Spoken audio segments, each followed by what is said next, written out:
Hey everyone, this is going to be my second long form video for the New England Medieval channel. So what I'm doing today is I had recently gotten basically a wool blanket, and I had cut that down to make basically a cape for my warrior kind of setup that I do.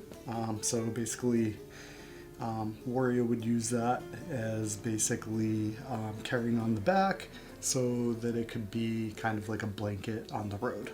So I had some spare material left over, so I basically used that as arm wraps. But as I kind of cut it, obviously the edges are subject to fraying. I've already done about 3 other pieces like this, but I basically just do a basic, sew the edges just to prevent them from fraying. And I do basically what's called basically,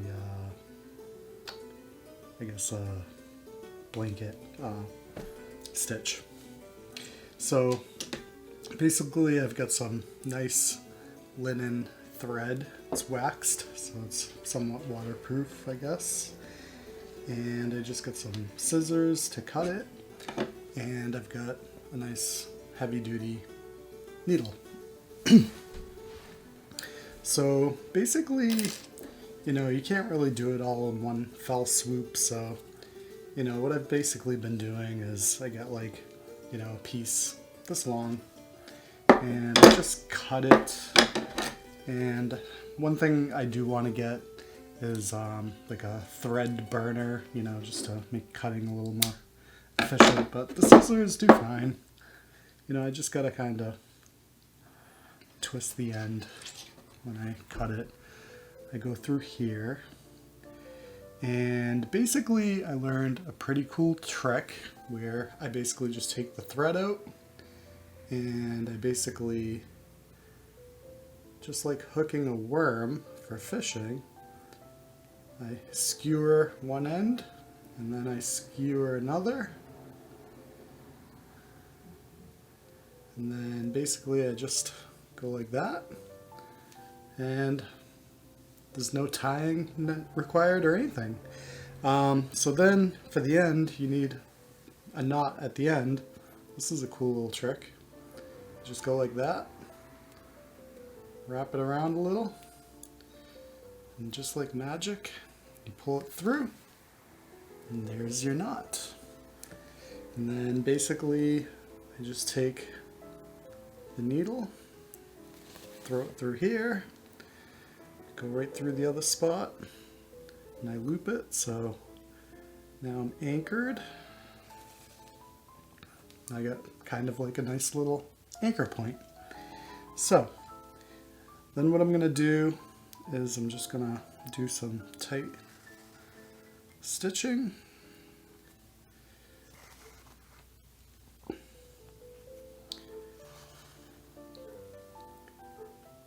And this is basically just preventing the edges from getting all frayed.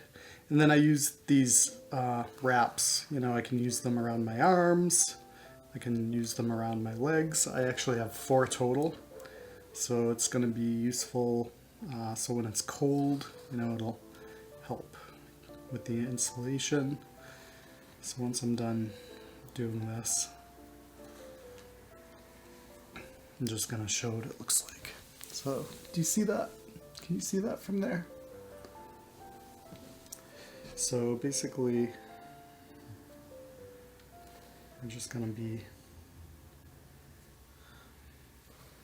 working on this tonight. This is super useful for just about anything, really. So the stitching can be used to reinforce edges. If you did what I did, which was take just a rectangle piece of wool fabric to make a cape, you can just reinforce the edges. You can stitch other pieces of clothing. So I'm at the end, so I got about this much out of that one piece. And what I'm going to do now is I'm going to finish off this by basically putting it through and then bringing the needle through and then tighten it and then going through the same spot. Pretty much learned this in home ec in school when I was in grade school, 6th grade. They actually still taught home ec and all the guys took that class. So I still remember this from that. I don't think people have the benefit of doing that anymore. But try and get one more loop. So I did about 3 anchor loops there, and then I just cut it. And then this just gets discarded. I'll just pick up that later. And then we just start the whole process over again. Another piece of thread. Put it through here. So yeah, you can actually use the stitching. I actually created a hat. And I did a test run. Came out a little small because I ordered too little wool material for that. So let me just get this started. Boom. So just like a worm. So you put it through, pull it through, skewer one end, put it down, skewer the other end, and then when you go like this, it's just like magic. You're all good to go. So before I continue, this is the hat I made with the stitching. So it's just like a bicocket hat, and I put a little feather in here, and it's a little too small for me. It would probably fit a little person. So I'm going to hold on to it, and I am going to do this again. Probably my 3rd video will be making a hat, just so I can kind of walk through that process. But I do like the look of it with the type of stitching that I do, and this particular thread just looks very rugged and very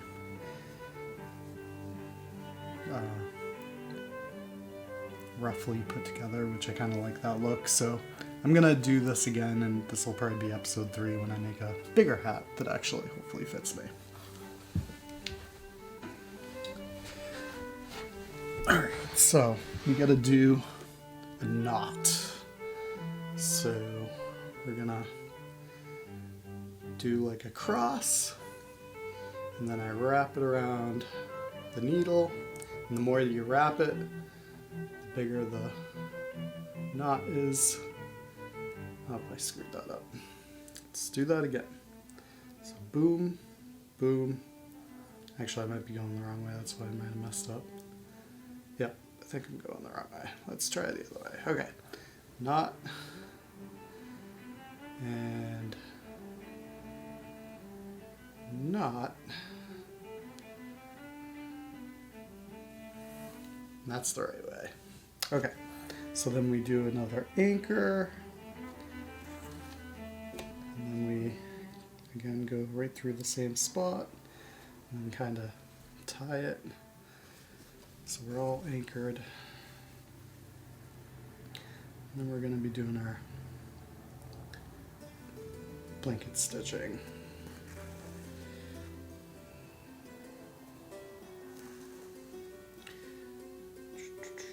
It's very relaxing doing this.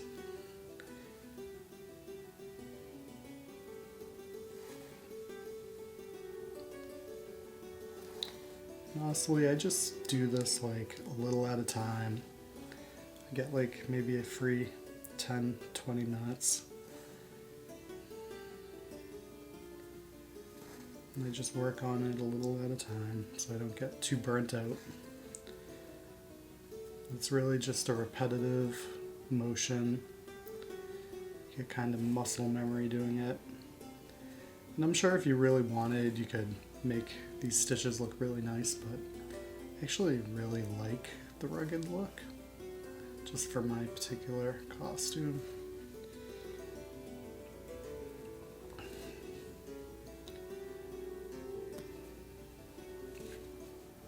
Okay, so I'm gonna tie another anchor.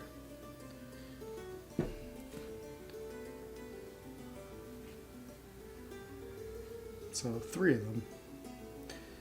And then I'm going to cut it.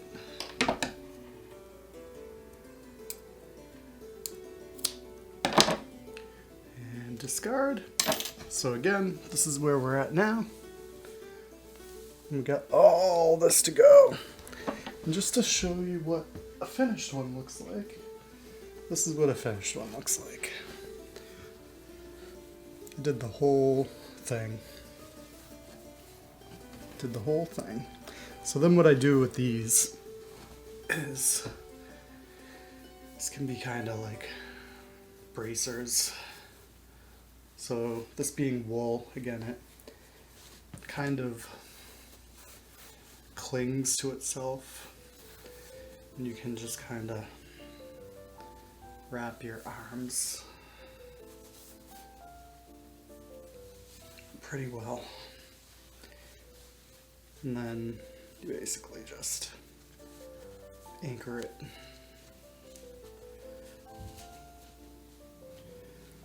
So it's just kind of like a nice warm arm bracer. And then you can do it to the other one. And then you can do it to your legs too, and it's just kind of like nice quick throw together kind of thing. And they do sell costume like linen wraps and such.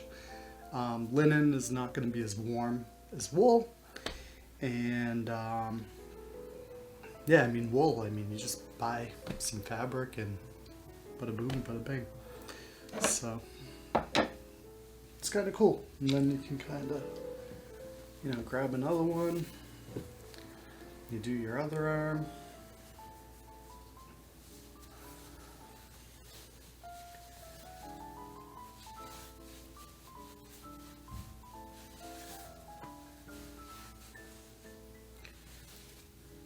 And I would do this for like a warrior type setup, or like out hunting and you want to stay warm.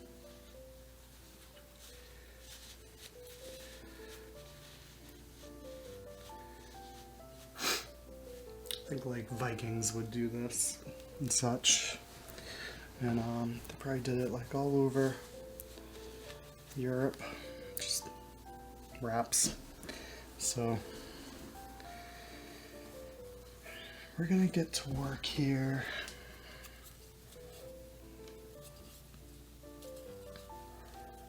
I do feel like this would be good, you know, as kind of like a archery bracer too, so the arrow wouldn't hit your hand.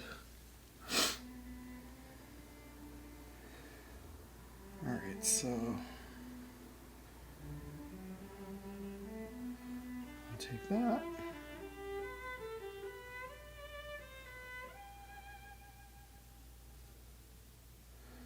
I'll take that. Alright, and then how did we do this? So we kind of make a cross, and then I think this way. It's not this way, it's the other way, but it is that way. We did it right that time. See how nice that knot is?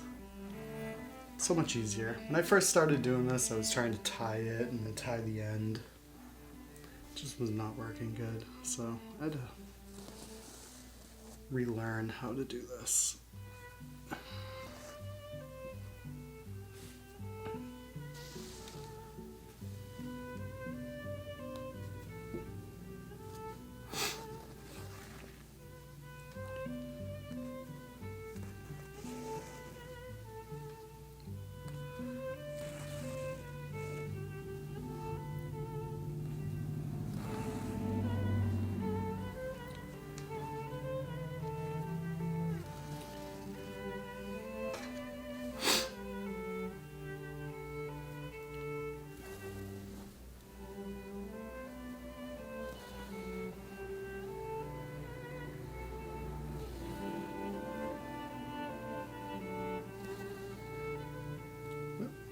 honest. Oh, well, something weird on that one.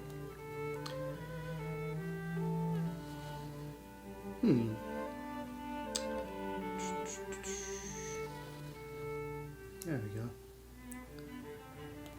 Sometimes things get a little weird, but it's okay because it just adds character to the piece, in my opinion. I'm not about perfection when it comes to this at all. Again, I personally prefer more rugged and looking like it got put together on the fly and not necessarily manufactured in a factory or by an expert. Because I would like to say my character is not noble, whoever I'm portraying.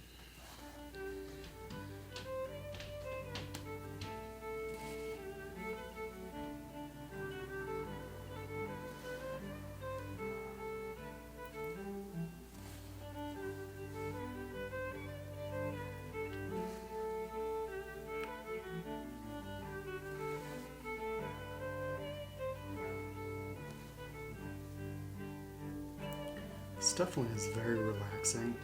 So the other thing that I learned that was pretty cool is just regarding wool was obviously a very important material in medieval times because it's well insulated, natural, very warm. And a lot of colder climates, cotton is not the best. So the benefit of cotton is it is comfortable, but they do have a saying, cotton kills, and that pertains to cold weather.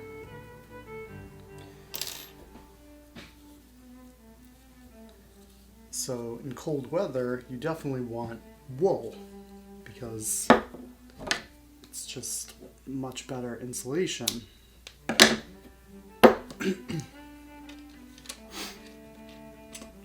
And the cool thing about wool, so the process for getting wool is you get it basically from like sheep. And the sheep grow their fur, I guess you would call it. I'm not an expert, but fur, and basically gets sheared like once a year. And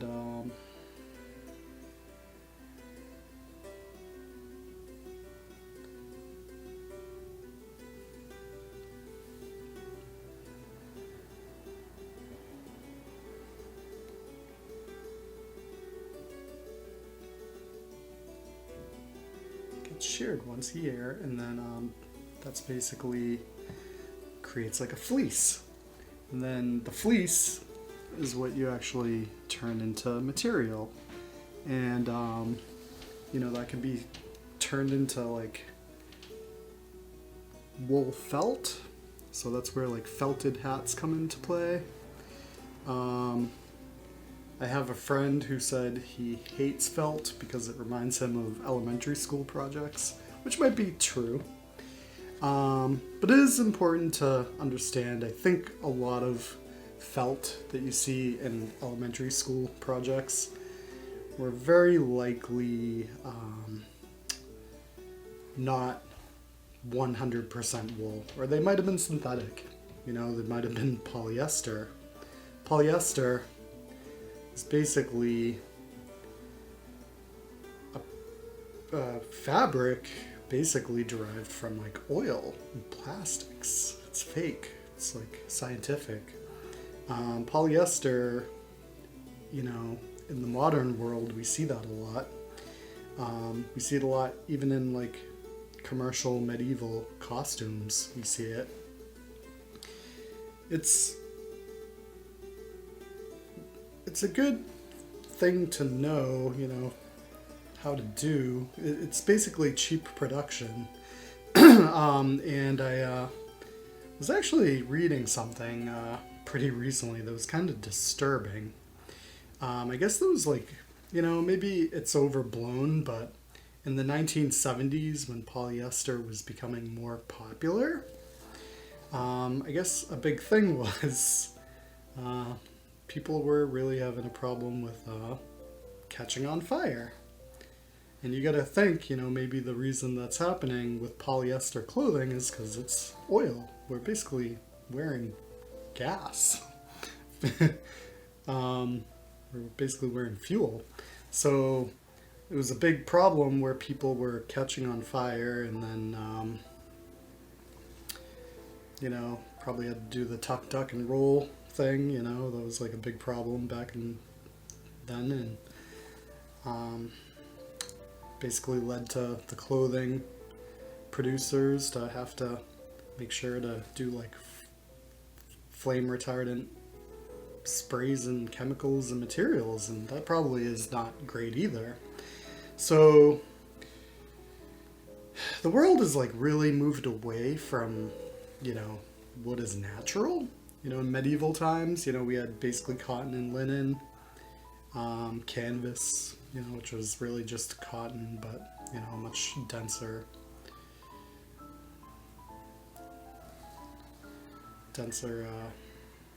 fabric, same material. And then obviously wool was like big. And the thing is, both cotton and wool, they are flammable. However, and fur, animal furs.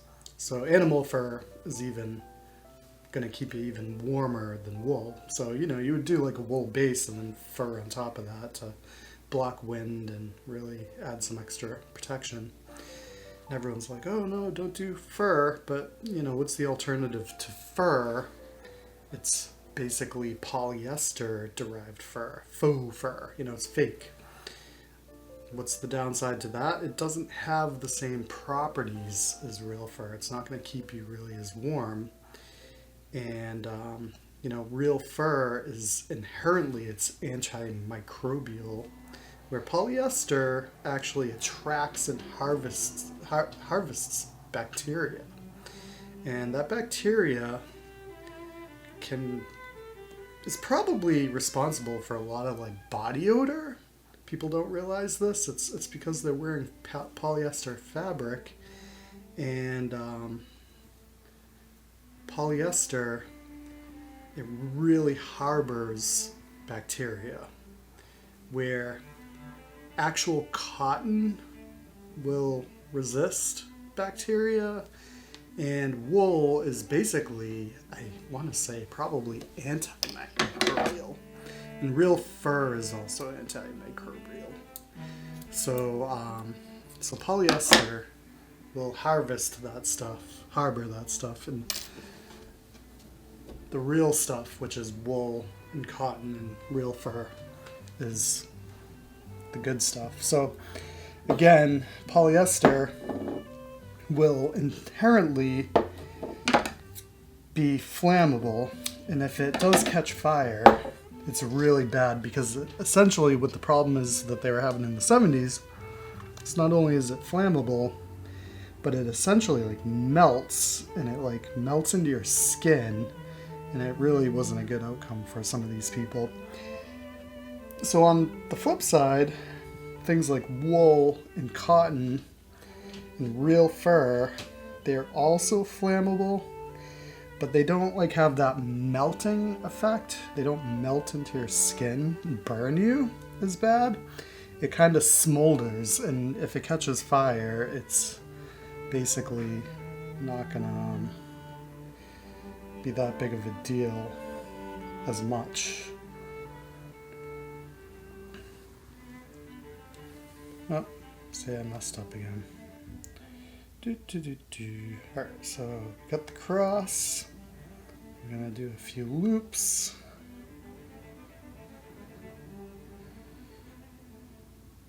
Nope. Let's see. I do this too much, I get tired. So we're gonna go the other way. That's probably... Yep, see, that worked. Sometimes I just do it wrong. So yeah, medieval times were really amazing because it was like before the industrialization, and we just had life set up good.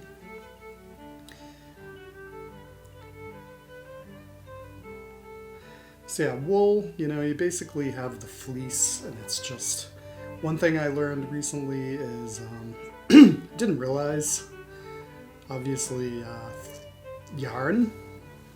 I didn't realize is wool. Not always, you gotta look at what you're actually buying, but you look for 100% wool yarn, and that's wool. I had no idea. Had no idea. Real wool. And you can even felt that, I guess, from what I heard, and do all sorts of things to change the properties of yarn. And the process of felting wool is basically what you're doing is you're taking it from like a furry substance and you're turning it kind of into like almost like, a harder piece of fabric that you would like turn a hat into. So, of course, like if you're looking to make a felt hat, you have options. You could buy fleece raw and felt it yourself, or you could buy pre-felted sheets, which you have to look at what you're actually buying. Is it actually wool, or is it polyester, or like a blend? I don't think a blend would be always 100% horrible. This material is actually a blend.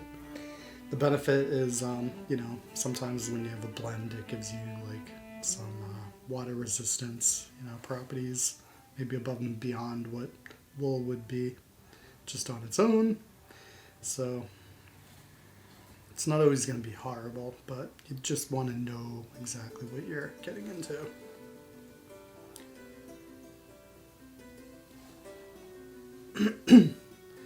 So a lot of people have a lot against real fur, but my opinion is, what are your options? You're either going to be getting real fur, which is basically a renewable resource, natural, got a lot of good inherent properties such as antimicrobial in nature. It's got a lot of real world application, thermal properties.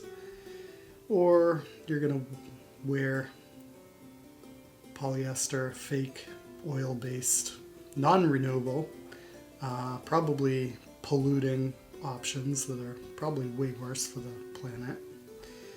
So those are basically your options if you are actually going to be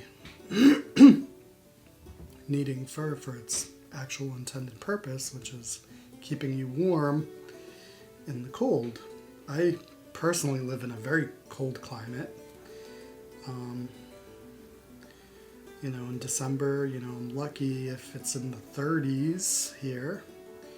January, February, March, we're often dealing with temperatures in the teens or even lower. It goes negative. So having warmth is pretty essential. And in medieval times, so I live in New England, in actual England, they're actually, latitude-wise, they're actually further north.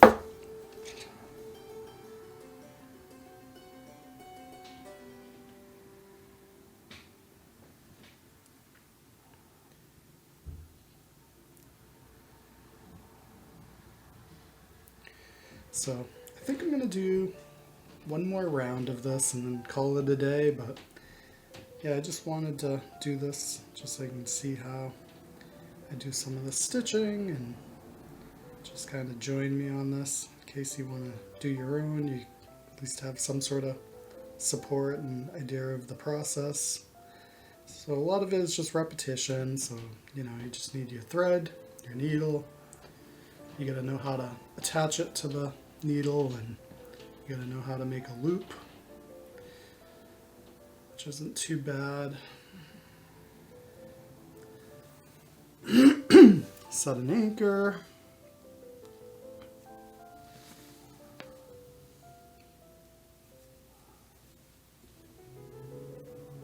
I really wish they still did this in school if they don't, because I think everyone really should have an idea of how to do this. Because it would have a lot of modern applications too, knowing how to sew and stitch.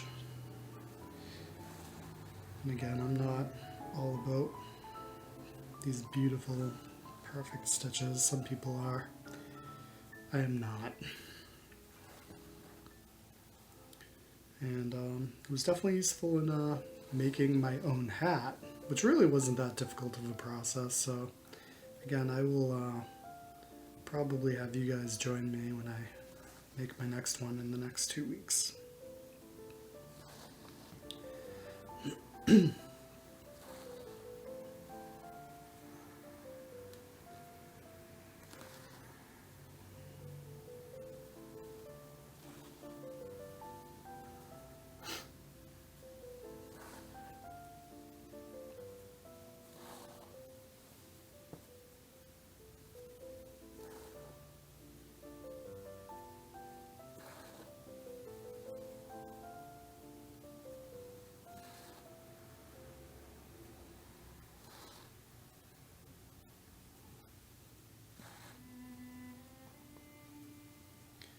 So that can go by pretty quick. I'm ready to setting the anchor.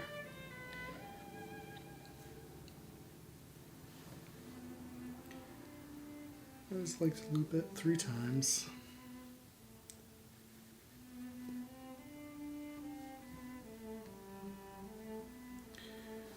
And then I just cut it off. Call it a day.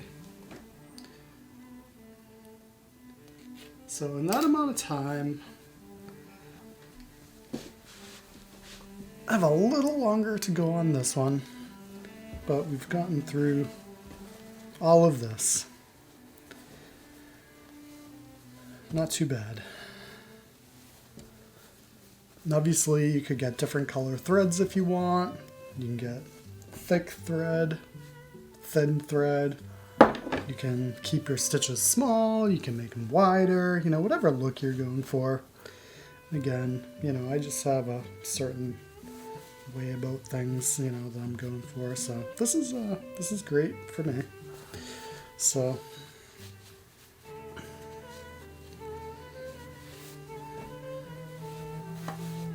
it's just pretty cool. I don't know how long these will last, but long enough, hopefully. And the stitching will obviously increase their lifespan. Because without the stitching, you know, they start to fray quite a bit.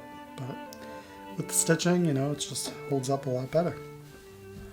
So soon enough, this is my 4th one. I'll be done with this. And I'll be done with that part. So, alright, thanks. I think that's going to be it for tonight. And thanks for joining.